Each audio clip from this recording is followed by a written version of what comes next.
Hi there, this is Dr. Evan Osar with the Institute for Integrative Health and Fitness Education.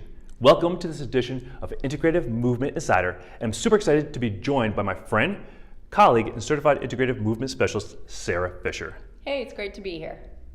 I asked Sara to join us today in this discussion, our month-long discussion on training the female core, because she has a very personal story around how pregnancy and surgery impacted her core. And this is very relevant to your female clients who've had pregnancy and multiple pregnancies, as well as C-sections and other surgeries of the abdominal, pelvic, and or low back regions, as well as those clients that are coming to you with chronic tightness and or discomfort, and they don't know where to turn for real solutions that actually address the cause of the issue. So let's take a listen to a brief couple minutes of Sara's story. Had our son, although it was via a C-section, and started training. This C-section was unplanned, and it was definitely not how I envisioned the birth process happening. So you can imagine there was a lot of emotional play in my head about that. I felt like I'd been coerced because I wasn't progressing fast enough into having this C-section. I felt like I had failed as a mother because I couldn't deliver my child vaginally like you're supposed to deliver your child. And then I had to recover from this abdominal surgery, but I had to return back to work. So I wasn't allowed to drive. I wasn't allowed to lift anything heavier than my child. I couldn't even carry the laundry down the stairs. My husband had to carry that for me. Being the independent woman that I am, this did not sit well with me, that I could not. How was I supposed to take care of my child when I couldn't fully take care of myself? So I had to find a way to work around this. So what do? Push on.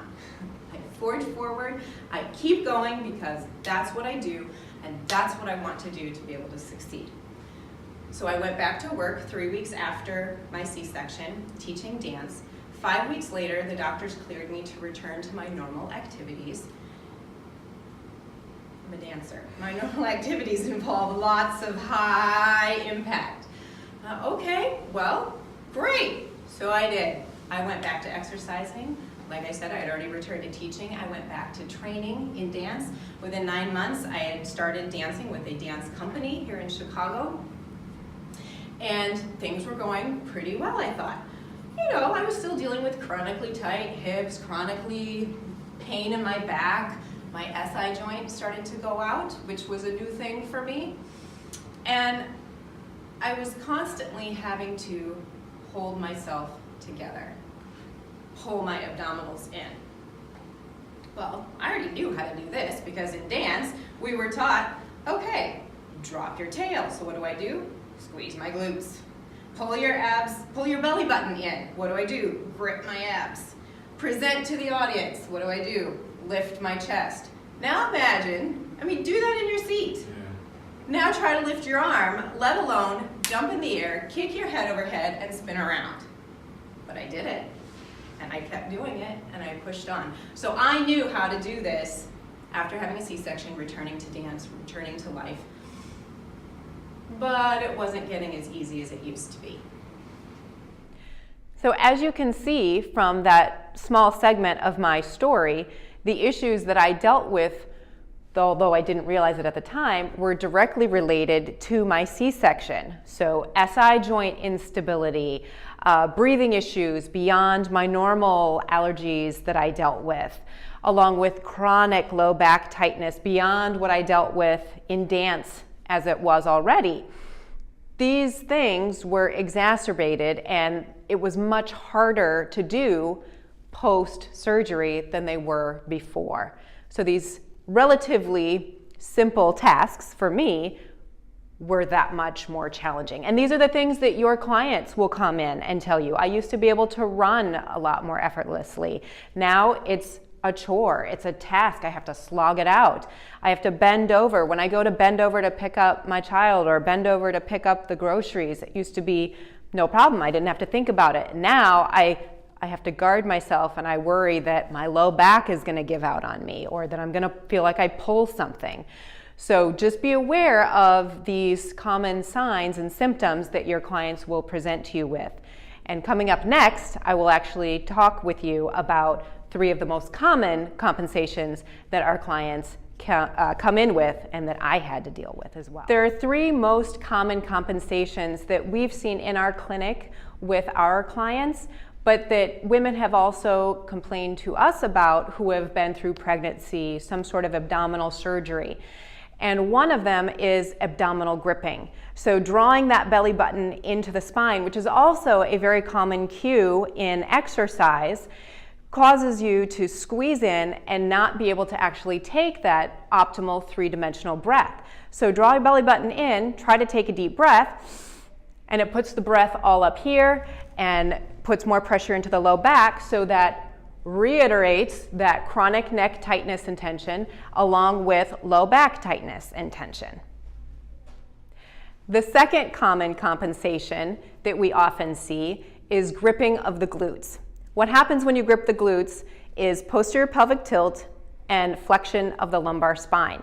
So if you try that, place your hand or your fingers right on your lumbar spine, squeeze your glutes, which creates posterior pelvic tilt and flexion at the lumbar spine, thus exacerbating chronic tightness and tension in the low back, but it also puts pressure on the discs of the lumbar spine.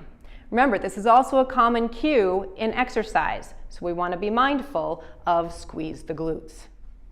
The third common compensation is gripping of the pelvic floor. This is a very common cue post-pregnancy, and unless your client has been instructed by a physical therapist and or their OB gynecologist to actually do a Kegel type exercise, then this may or may not be the most appropriate cueing for your client. But this is why it's so important to have that OB-GYN or pelvic floor physical therapist who will do an evaluation and an assessment of the client before they tell you what you should be doing. So we actually speak and have a colleague, Dr. Judy Florendo, and she said that the most common compensation that she sees in women post-pregnancy is a gripping of the pelvic floor muscles, not a laxity and looseness of the pelvic floor muscles. So just be sure that your client has actually been told by their healthcare professional who has done an evaluation on them that this is an appropriate exercise and cue for them. It needs to be evaluated to determine what the best route is. Next, I'm going to show you the top 3 patterns that I use to restore my core after surgery, babies, and a host of injuries. And the first one is breathing. We want to help optimize breathing so that we can reconnect to that core. If your client is not breathing well, they will not be connecting to their core. So restoring the breath, getting it top to bottom behind the collarbones to pelvic floor, breathing side to side and front to back to get that 3-dimensional breath. The next pattern that I used to help restore my core was the happy baby position with arm and or leg motion. This starts to train how to stabilize the core and stabilize the spine while then moving the arms and or legs. The third pattern that I used to help restore my core was the quadruped pattern. This allowed me to stabilize my core and my spine while integrating the shoulder complex and the hip complex. Thanks for joining us on this edition of Integrative Movement Insider. Stay tuned for next time when I'll take you through the patterns, we'll set them up, what cues to use, and how to help your clients get the most out of these patterns so that they move better and feel better. We look forward to seeing you next time. Take care.